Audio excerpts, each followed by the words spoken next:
Hi guys, welcome back to physics गिरी। It's Anirban sir here. और आज हम हाइकिन्स प्रिंसिपल को यूज करके लॉस ऑफ रिफ्रैक्शन डिराइव करेंगे। बहुत ही सिंपल है, very very simple. But before I start off, एक छोटा सा चीज याद दिला के रखना चाहूंगा कि रेस के फॉर्म में तो हमने already loss of refraction derive किया है। रेस और वेव फ्रंट को हम कैसे कनेक्ट करेंगे? The wave front is always perpendicular to the rays. इस बात को याद है, ठीक है। और कहानी क्या है ये देखो। कहानी ऐसा है कि हमारे पास एक मिनट, हाँ, ये जो पी पी डैश दिख रहा है तुमको, दिस इज द बाउंड्री। इसने दो मीडियम को अलग करके रखा है। इसके नीचे मीडियम 2 है, इसके ऊपर मीडियम 1 है। मीडियम 2 का स्पीड v2 है, light travels with the speed of v2, and medium 1 में स्पीड कितना है? v1। Is that clear? और ध्यान से देखो यहाँ पर क्या लिखा हुआ है, v2 लेस देन v1। ये लिखा हुआ है ना, v2 का वैल्यू जो है वो v1 से क्या है? v1 से कम है। मतलब लाइट का स्पीड मीडियम 2 में कम है। और ये कब होता है? when the medium is क्या? Optically denser. when the medium is optically denser, तो मीडियम 2 जो है that is an optically denser medium. समझ में आया मैंने क्या कहा? Medium 2 is an optically denser medium, medium 1 is an optically rarer medium. Is that clear? पक्का समझ में आया? Okay fine. Okay, so let us से एक wave front AB is the wave front, है ना। एक wave front AB falls on the boundary PP dash, आके इस सरफेस को टकराता है, ठीक है। अभी डायरेक्शन किस तरह है? डायरेक्शन बताने के लिए तुमको क्या चाहिए? रे चाहिए। वेव फ्रंट अगर ऐसा होगा, the wave front is propagating along A dash A। A dash A is the direction along which the wave is proceeding, along which the wave is propagating. Is that clear? So this is the normal. I is the angle of incidence. ये अगर I होगा तो एक बार दिमाग में चलाओ, ये क्या होगा? This is 90 degree. ये एंगल कितना होगा? Come on, that is 90 minus I। ये अगर 90 minus I होगा, ये भी 90 डिग्री है, तो ये अगर 90 minus I है तो ये कितना हो जाएगा? This will be I. Is that clear? So the wave front AB is incident on the surface at an angle of I. Is that clear? Now you need to understand something. तो मैं क्या रहा था? मैं ये कह रहा था कि वेव फ्रंट आके आई एंगल में सरफेस के साथ टकराता है। और सबसे इंपॉर्टेंट बात क्या पता है? सबसे इंपॉर्टेंट बात ये है कि यहाँ पर ये जो पॉइंट A तुमको दिख रहा है और यहाँ पर पॉइंट B जो दिख रहा है, both of them are exactly in the same phase. होगा ही, बिकॉज वेव फ्रंट में हर एक पॉइंट का फेस क्या होता है? सेम होता है। तो for the sake of understanding, ताकि हम अच्छे से समझ पाए, हम A एंड B या इस पूरे वेव फ्रंट में मानते कि सारे क्रेस्ट, A भी एक क्रेस्ट है, B भी एक crest. Is that clear? Both of them are crest. Okay, अच्छा अभी देखो, A वाला जो क्रेस्ट है वो ऑलरेडी मीडियम को हिट कर चुका है। B वाला जो क्रेस्ट है वो भी अभी मीडियम से BC डिस्टेंस दूर है। कितना डिस्टेंस दूर है? BC distance. दैट मीन्स इस क्रेस्ट को, सरफेस को हिट करने के लिए कितना डिस्टेंस ट्रैवल करना पड़ेगा? BC डिस्टेंस ट्रैवल करना पड़ेगा। तो यहाँ पर हम BC को क्या लिख सकते हैं? Try to understand. यहाँ पर हम BC को लिख सकते हैं, that is equal to V1 into tau. जैसे टाउ टाइम लगता है B to C जाने में। टाउ क्या है? It is the amount of time taken by the crest at B to reach the point C। Is that clear? Same इतने ही tau time में A वाला जो क्रेस्ट है वो कहाँ जाएगा? ए पॉइंट में जो क्रेस्ट है, या ए पॉइंट जो कि खुद एक सेकेंडरी सोर्स ऑफ डिस्टर्बेंस जैसा अभी बिहेव करेगा, वहां से जो वेव निकलेगा वो कहाँ जाएगा? एक बार ऐसा सोचो। तो ए को जो है हम सेकेंडरी सोर्स ऑफ डिस्टर्बेंस जैसा इमेजिन कर रहे हैं, एंड टाउ टाइम के बाद जस्ट इमेजिन करना, ये खुद एक वेव फ्रंट जनरेट करेगा, एंड टाउ टाइम के बाद ये वेव फ्रंट लेट अस से यहाँ जाके पहुंचाए, right. And obviously B to C, ये BC वाला जो डिस्टेंस होगा, AE वाला डिस्टेंस BC से क्या होगा? कम ही होगा। Obviously because B to C जाने में टाउ टाइम लगता है, उसी टाउ टाइम में A to E distance cover किया गया है, लेकिन A to E वाला जो डिस्टेंस है, this is covered in a medium जो कि डेंसर है। इसका मतलब क्या हुआ? इसका मतलब ये है कि वहां पर लाइट का स्पीड कम होगा, so in the same amount of time it will cover less distance. बात समझ में आया? तो ये हो गया हमारा सेकेंडरी वेवलेंथ, राइट। यहाँ तक पहुंचा। तो यहाँ पर हम AE को क्या लिख सकते हैं? इन this case AE can be written as V2 into tau. Is that clear? क्या तुमको ये बात समझ आया? ठीक है। अभी the most important question of this discussion, कि सर हमको क्या निकालना है, हमको तो ओके फाइन, सबसे पहले ये प्रूव करना है, लॉस ऑफ रिफ्रैक्शन प्रूव करना है। लेकिन और एक इंपॉर्टेंट क्वेश्चन ये है कि जो रिफ्रैक्टेड वेव फ्रंट है, ये जो वेव फ्रंट है this is incident wave front, बात को समझो, this is incident wave front, ऐसे शॉर्ट में लिखता हूँ। तो नेक्स्ट क्वेश्चन ये आता है कि सर रिफ्रैक्टेड वेव फ्रंट दिखने में कैसा होगा, क्योंकि आपने इसके प्रीवियस वीडियो में हमको ये सिखाया था कि अगर हमको हाइगेन्स प्रिंसिपल आता है, हाइगेन्स कंस्ट्रक्शन आता है, we can say tau time के बाद वेव फ्रंट कहाँ होगा और दिखने में कैसा होगा।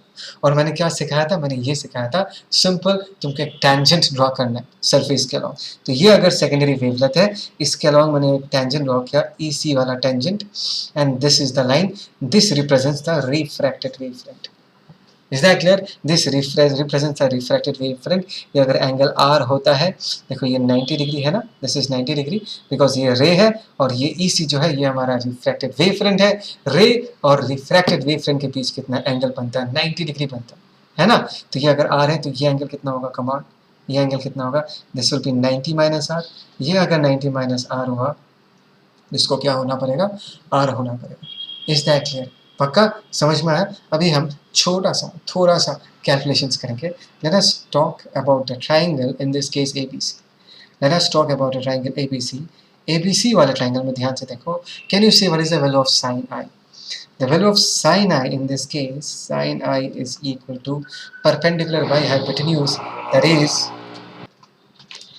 sin I को हम लिख सकते हैं perpendicular by hypotenuse, in this case that is BC by AC। Is that clear? And sin, I'm very sorry for the sound यार, मैं बार बार पॉज कर रहा हूँ लेकिन फ़ायदा नहीं है, घर के ऊपर ड्रिल कर रहे हैं वो लोग और दूसरा कोई जगह नहीं है जाने का, तो please beer with me, I hope so तुमको सुनाई दे रहा है। तो साइन आर को हम क्या लिख सकते हैं, कमान, ये दूसरे ट्राइंगल में, this is in triangle AEC, ठीक है, this is in triangle AEC।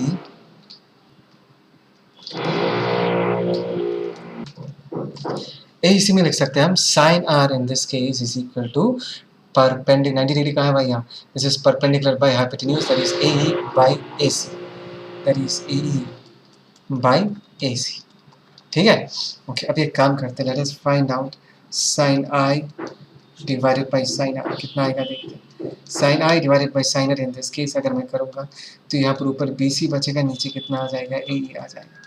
तो BC को हम क्या लिख सकते हैं, कमान V1 इंटू टाउ, है ना, और AE को क्या लिख सकते हैं हम, V2 इंटू टाउ, तो टाउ टाउ कैंसिल आउट हो जाएगा।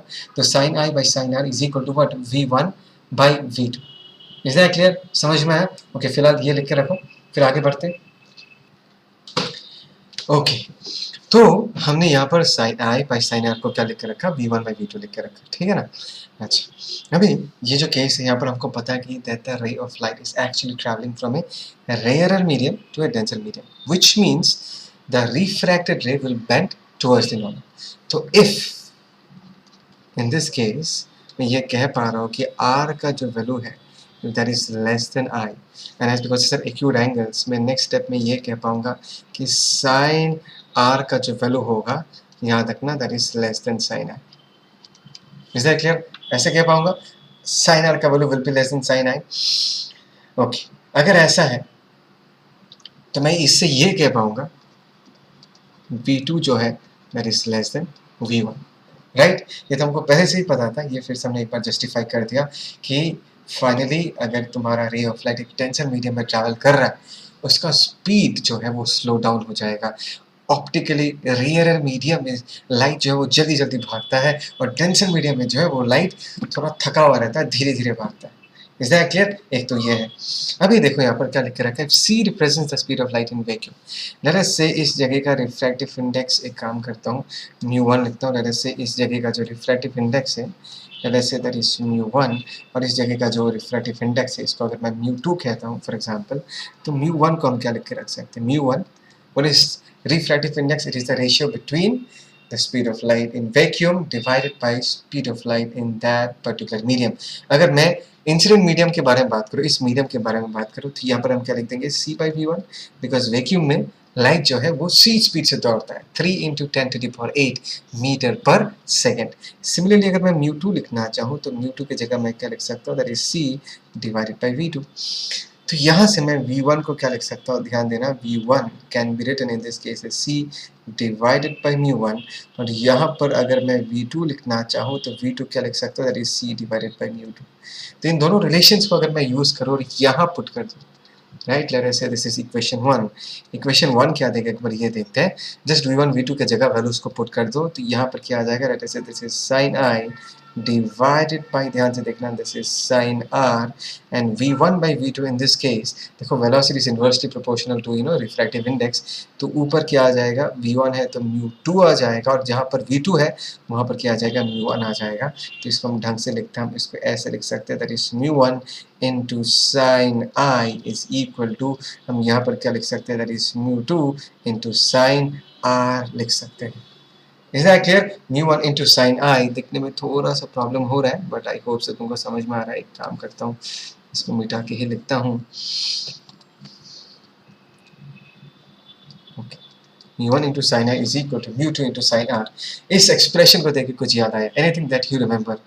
Come on, this is Snell's law of refraction.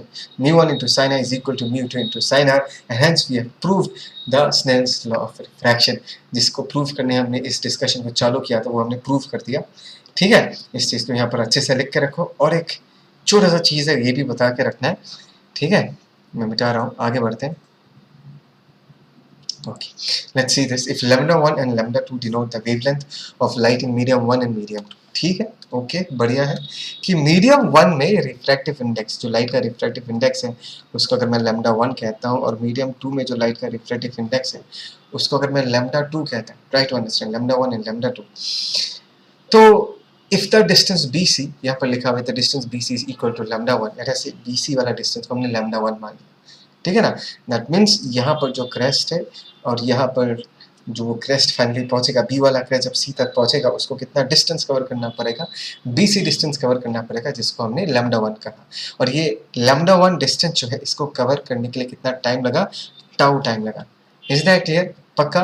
और हमने क्या सीखा, हमने यही सीखा कि भाई साहब इसी टाउ टाइम में यहाँ से जो डिस्टर्बेंस निकला था, यहाँ से जो सेकेंडरी वेवलेट निकला था, उस क्रेस्ट को ई डिस्टेंस तक पहुंच जाता है उतने ही टाइम में, उतने ही टाउ टाइम में ये वाला क्रेस्ट यहाँ तक पहुंच जाता है।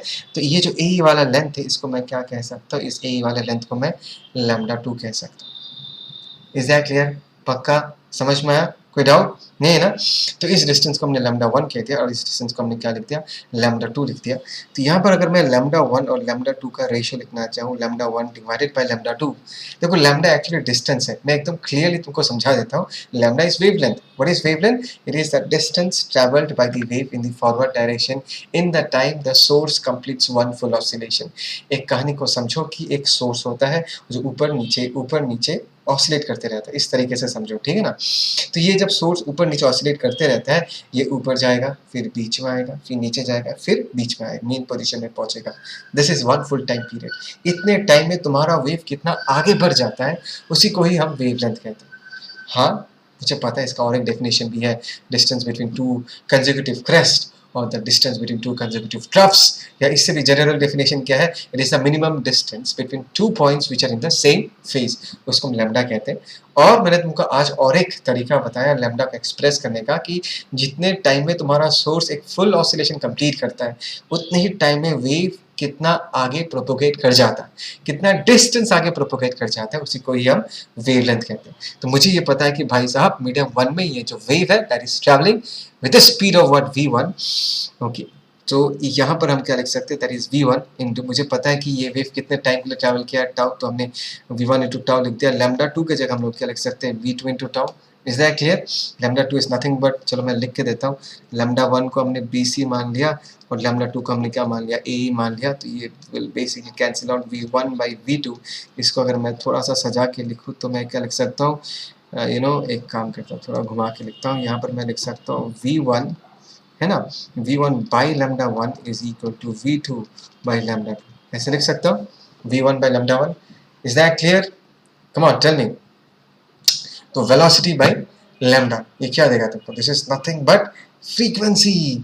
This is the expression for frequency. V1 by lambda 1 is the frequency in medium 1 and V2 by lambda 2 is the frequency in medium 2 and दोनों का frequencies क्या है, दोनों का frequency exactly same है। और ये चीज़ हमने पहले बहुत बार डिस्कस किया यार कि एक वेव का जो फ्रीक्वेंसी है वो किस पे डिपेंड करता है, एक वेव का फ्रीक्वेंसी डिपेंड करता है सिर्फ एंड सिर्फ सोर्स के ऊपर, राइट। सोर्स अगर 10 बार ऑसिलेट करते हैं 1 सेकेंड में, तो तुम्हारा वेव जो है जब वो आगे प्रोसीड करेगा अलग अलग मीडियम में जाएगा, उसका नंबर ऑफ ऑसिलेशंस क्या रहेगा, 10 टाइम्स ही रहेगा, वो चेंज नहीं होने वाला।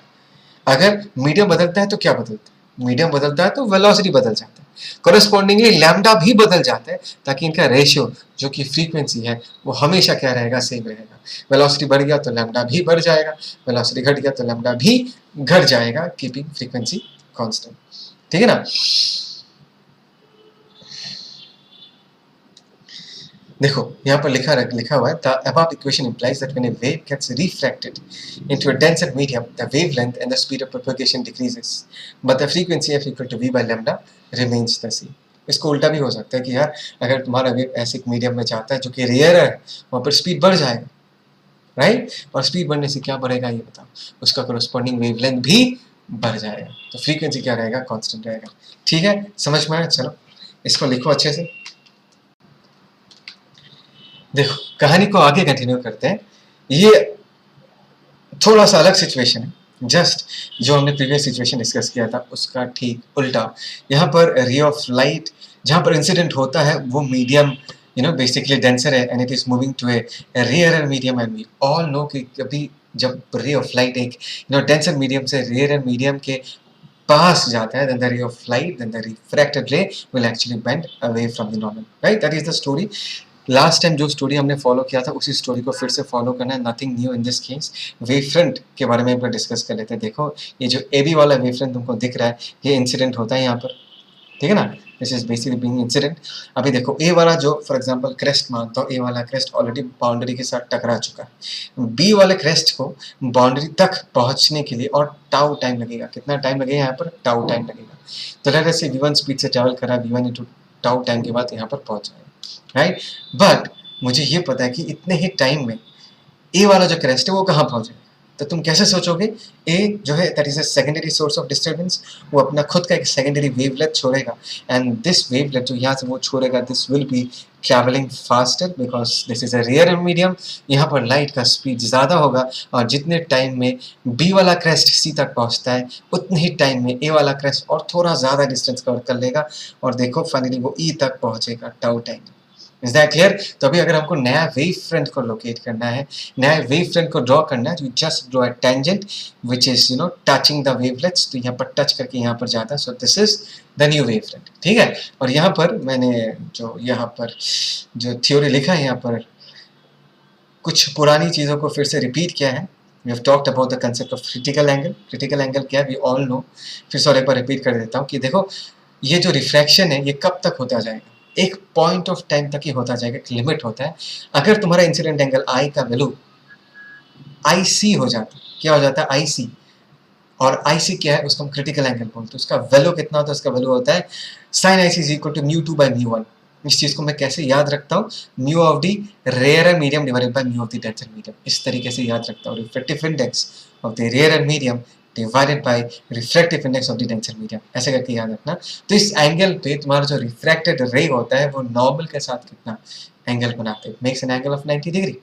अभी अगर तुम्हारा इंसिडेंट रे क्रिटिकल एंगल से ज्यादा हुआ, क्या बोला मैंने, कमान, अगर तुम्हारा इंसिडेंट रे क्रिटिकल एंगल से ज्यादा हुआ तो और भाई साहब रिफ्रैक्शन नहीं में होगा, refraction will no longer take place. What will take place now is reflection, TIR, total internal reflection. और इसका कंडीशन क्या है कि जो इंसिडेंट रे है उसका जो एंगल ऑफ इंसिडेंस है it has to be more than the critical angle. Is that clear. तो यहाँ पर यही कंसेप्ट लिखा हुआ है, बहुत सिंपल सा है।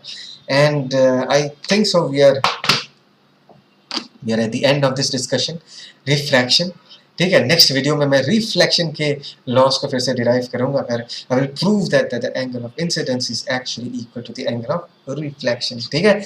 Till then stay tuned, please like share and subscribe the channel. कोई भी डाउट हो please feel free to comment, I will get back to you, ठीक है। चलो साइनिंग ऑफ, बाय।